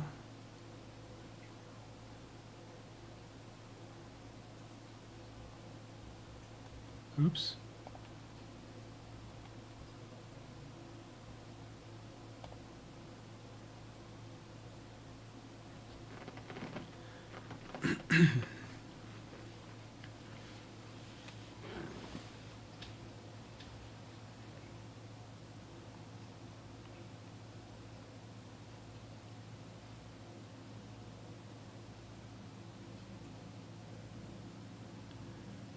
But yeah, that was a really fun event. I haven't done any competitions this year. I did like one of our fun comps, but I didn't feel the need, or I always have conflicting views with like third-party judges, unless I know who the judges are and people, know what they're looking at when judging. I just kind of refrain from putting myself in that position. But I think it would be cool to go to SDC and get to drive with some like top level RC drift guys. So that might be something that I do next year, but maybe do a little more comp focus. I've really just been focusing on having fun and then tuning and then sharing these educational videos and stuff like that with everyone. I did, we had a fun comp and then I ended up winning it. And I was surprised because I went into that one. I've done like other fun comps in the past, but I would stress myself out and get all nervous and stuff. And then the one I ended up winning, I was like, just think of it as going to have fun laps with your friends, and that's what I did, and ended up taking home the cash that night, so that was fun. But maybe next year I'll put some effort into some competitions. I feel like I'm really confident in my driving now, and I can definitely always put the car right where I want it. I can suck up to people that I want to suck up to, and I can drop back, let them transition, and I have no problem with my ability to drive with other people and adapt to other people's driving styles. I think the hardest part of probably competition driving is, let's say you have somebody who's maybe not as experienced and you're able to drop them on your lead run, but then when it's their turn to lead and you know that they're an iffy driver and might spin, in my mind, I'm giving them a little more room to possibly make a mistake, or maybe they're going to hit the wall and you don't want them to lead you right into the wall and stuff like that. But that's all goes back to my experience with drifting real cars, is you got to think about the car that you're up against and how they're going to drive, because as a chase driver, your job is to mimic their line and angle as best you can. And then as a lead driver, you're supposed to be putting down your best qualifying lap that you can. So stuff that I always think about, and maybe I'll do it next year. I didn't feel a need to compete this year. But who knows? Maybe there's a couple more rounds I could do a video on doing some comp driving with some of the local guys here.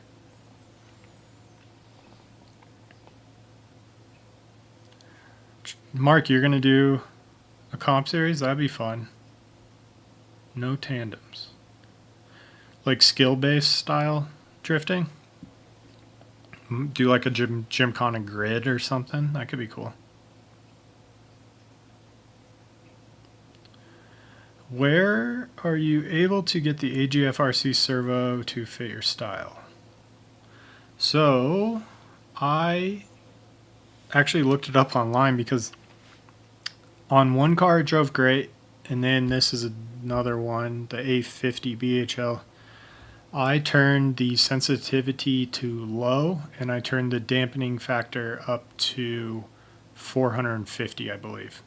And that felt a lot better than when that dampening level was down at like 120 or something. But that's where I got that AGF. And then on the RDX, I'm running the cheap Yokomo, like SP20D or something. Whatever their $60 servo is. I felt no need to spend $120 on a servo.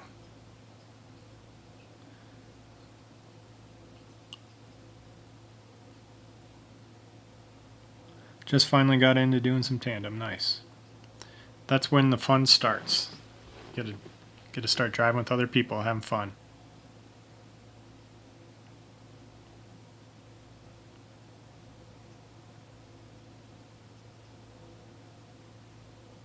Ha, G4 TV. Nice. Yeah, I've been involved in drifting since 2001. I think since before I had my driver's license. And they had Nopi import tuner nights here in Colorado. And they had one of the first drift events down there, and I had a buddy drive me down so we could go watch the drift cars. And then after that, I've owned BMWs my entire life, and my first car was an E30, and it snows here in Colorado, so we were able to get pretty competent in driving in the snow and driving sideways with precision. And then after that, built the E36 into a comp car, drifted that competitively for 5 years. And once that got too expensive, I had done a V8 swap into my E36. And then tires ended up costing me, tires, fuel, driving, truck and trailer. I was spending $2,500 a weekend, which ended up making me go broke really fast. And you don't win a lot of prize money in one-to-one drifting, so it wasn't enough to be a sustainable hobby for me at that point. Plus, it was right when I got into kind of like the pro-am level is when I met my wife, and priorities in life kind of change, and you go back to what really matters in life, and that was having a life together. So ended up selling my race car, and I had a few E46 dailies. One was a all-wheel drive 5-speed wagon that I stanced out, slammed it, put on some BBS wheels, and that was a cool car. And then I had an E46 coupe.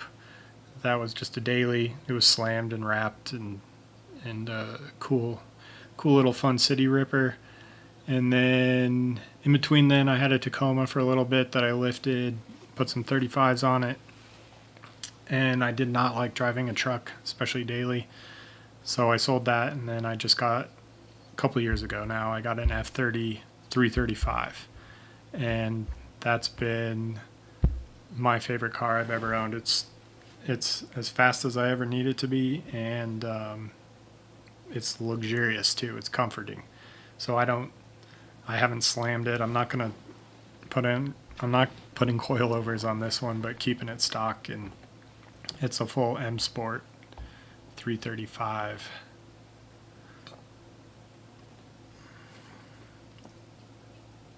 My friends have E38s, and it was a pretty fun experience. Yep, exactly. Drift taxes. BBS was cool in 1986. Nah, BBS has always been cool. I don't like modern wheels, but I'm also pretty old, so. They weren't real BBSs either. Drift cars, you bang wheels a lot, so you tend not to run real wheels.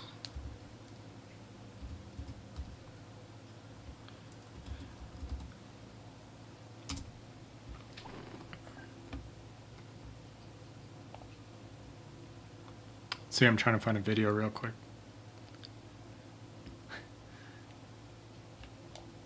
This one could be funny. So this is right when I V8 swapped my E36. I was running Holley EFI, Holley Sniper, which was like an EFI through a carburetor. There's my dad checking the timing. This was probably the first start. After this is just the smoke burning off the header wrap, but I had to build a set of headers, and so this is a Ford 5.0 essentially. It was a stroked 5-liter, and I ran the headers forward with the driver's side pipe coming down around to the passenger side into a collector, and then down and underneath the motor mount. Nope, no LS in this one. My dad let me use one of his vintage motors. So it's essentially a stroked out 5-liter. I think it was a 333 or something. It was some weird number. And the sniper system ended up not working out. So I ended up going to a Holley 850, old school carbureted. And it worked great. I bought an LS block, and you might see it in this video sitting in the background. And I was going to build it, just a regular 5.3, but it did not, ended up being a little more money, especially when I used my money for my tire budget. But yeah, driving the race car in the street was always a fun thing. That was a Firebird, not an F-body. We had a 69 Firebird. It was a Trans Am car that we built for road racing.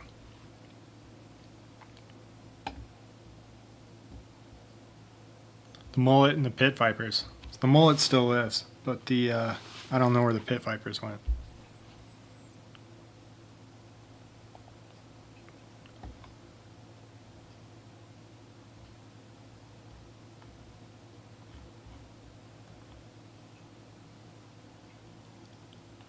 This was the walk around.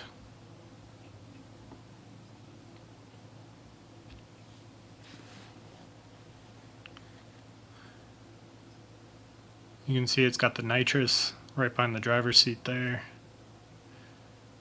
ASD handbrake, just ran it inline. No dual caliper setup. It had E46 control arms and then angle blocks, so no fancy angle kit. Pretty budget friendly competition build. It was a pretty solid car. I think I took second in the first series. So like here in Colorado, you got to run a solo series before you can move up to tandem drifting, and then you got to put a roll cage in and all the safety stuff. So I don't think I won it, but I might have got second in the solo series, so then I had to step up. I think the top 3 guys got to step up to the tandem is how it worked out. And so I put a cage in, and then went and did competition tandem drifting after that. Only for like a season or 2, just because of how expensive it is to run at a competition level. Like I said, all the cars I was running against had 500 or 600 horsepower, and I was running nitrous. And that's why I put the V8 in, but that car still only made 300 horsepower, 350 horsepower. This was the first nitrous test.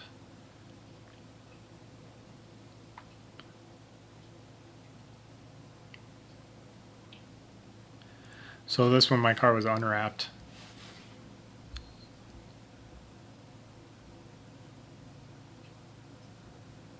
Yeah, final bout would be so sick to go to. My wife's actually from Wisconsin, and so, you know, possibly if we take a trip back, I'd love to go out to that track, US Air, and go watch final bout. It's kind of hard to go to drift events when you're not driving, though. Like for me, at least, I always think I gotta be mixing it up with the boys and getting it, but it would be cool to see that level of car. Final bout builds are so high quality. People put a lot of effort into having clean and performance-oriented drift cars. We're out here in Colorado. We were you know, kicking in the farm fields with the good old boys and not really caring a whole lot on how the car looked, but more focus on how it drove, making sure it could make it around track without braking. But these were some of the first times I ever like sprayed nitrous, which was pretty cool. I always thought it was going to be like in Fast and the Furious, you hit the button and you get sucked back, but it just added more wheel speed. It was only 75 shot too, so it never added too much to like the performance of the car. I guess it was kind of like a tool for clutch kicking too. It kind of just picked up wheel speed a little faster, a little easier.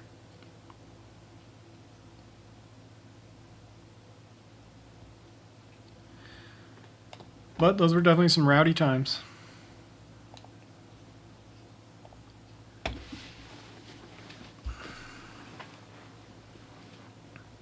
Need to go to Final Bout? Yeah, I'd love to.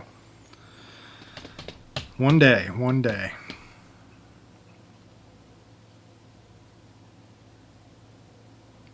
Yeah, nowadays people use nitrous. The way now everyone's running, you know, like link ECUs, and you can essentially tune it in to help spool the turbo up.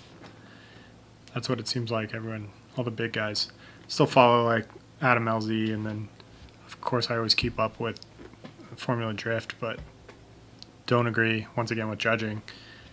But it is cool to see those guys' individual YouTube channels. Rad Dan was also a cool guy. I got to meet him out at SEMA one year and see his car, and he's a really smart guy. He's, you know, builds his own pro car himself instead of having somebody else build it. I know a lot of people in FD still build their own cars, which is cool because as a driver you need to know that car inside and out, and if something breaks or something feels funny, you need to know what it is and how to assess it. And that's kind of like the same mentality that I bring to the RC cars too, is I want to know how every little part and piece on this car works with every other part and piece, and how it could be improved or changed or tuned or adjusted for better performance. Definitely very performance oriented with anything I do, I guess.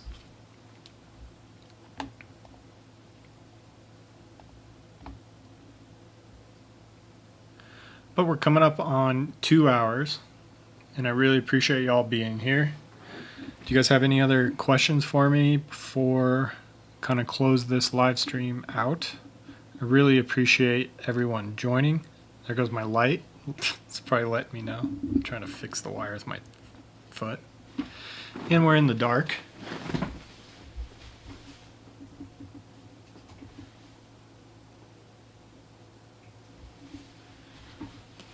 All right, that should be enough light. But yeah, let me know if you have any other questions. Probably do another 5 minutes. The battery on this camera is probably about to go, and I don't have a third. But yeah, I feel like that was a pretty good live stream. I feel like it was cool to show you guys the new FRX chassis. Again, you guys are the first ones to see this. I haven't shared it on social media yet. This is the first prototype. Earlier in the video, I talked about some of the issues I had, some of the stuff I'm going to change for the future design, along with those other parts, and doing a roll cage in the center of this car. But this is a pretty cool, pretty unique RC drift car, being a front motor, rear wheel drive. I'm excited to have some fun with it and get out to the track. Make sure you keep your eyes out for the next videos in the series. The next one coming out will be getting these parts in, setting them up, and building the car itself, along with taking it to the track and driving it for the first time, give you guys my first impressions. And then coming up in the series, I'll be sharing everyone else's build from the Discord server I set up for the FRX specifically. If you want the link to that, it's in my video that I posted today about how I designed parts for the FRX. But I have a Discord server built for the FRX RS where people can share their builds, and then I'll feature them on the videos in the coming up in the series of the FRX front motor project. And then we will continue the development on the parts, and before you know it, these parts will be available for you guys to purchase, and then we can have people all over the country drifting this new front motor MST, which is pretty cool.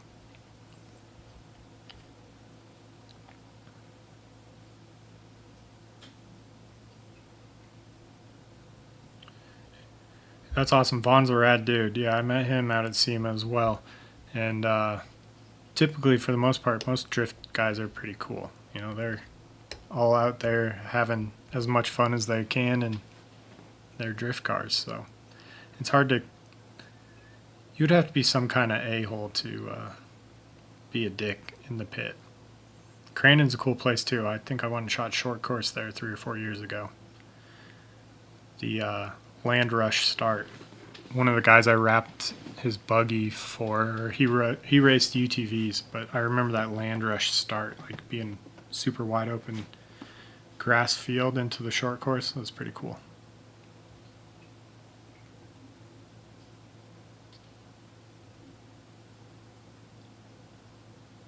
Right away upgrade for the RD2? Nothing. I would say drive it stock. The best upgrade for that car is just having decent electronics.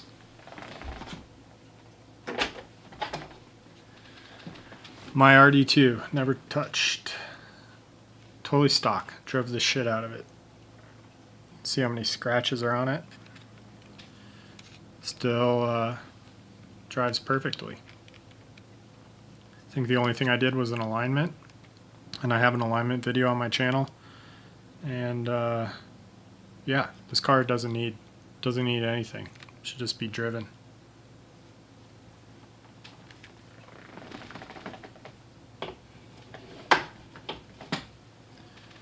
If you want to spend money on it, you could buy yourself a set of big bores, but the stock shocks are fine.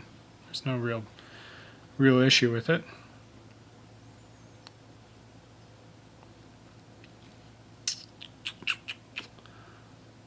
All right, well, before this battery dies, I'm probably going to close it out. But make sure you hit that thumbs up button if you liked seeing some of those old videos and liked this FRX build. There'll be a lot more coming in the future. And really appreciate everyone tuning in. How do you choose diff grease and shock oil? Use the stock shock oil. I run a thicker shock oil. Diff oil is personal preference on how much you want the wheels to lock up. So a lighter oil will keep the differential more open, and a thicker oil will lock the wheels up more. This car has a gear diff, and it's running a 3000 weight oil, and it's a nice mix between locked and open. Depends on the track you run too. I appreciate you guys for tuning in. Thanks for stopping by, hanging out on the live stream. It was a fun couple hours. Make sure, if you haven't already, check out the video I uploaded today where I go into more depth on how I designed these parts for this chassis and talk about some of the stuff coming up, like with the roll cage design and things like that. But hope you guys all have a good week. Enjoy your RC drift cars, and yeah, leave a thumbs up if you like what you saw tonight. But I'm going to end this one before I keep rambling.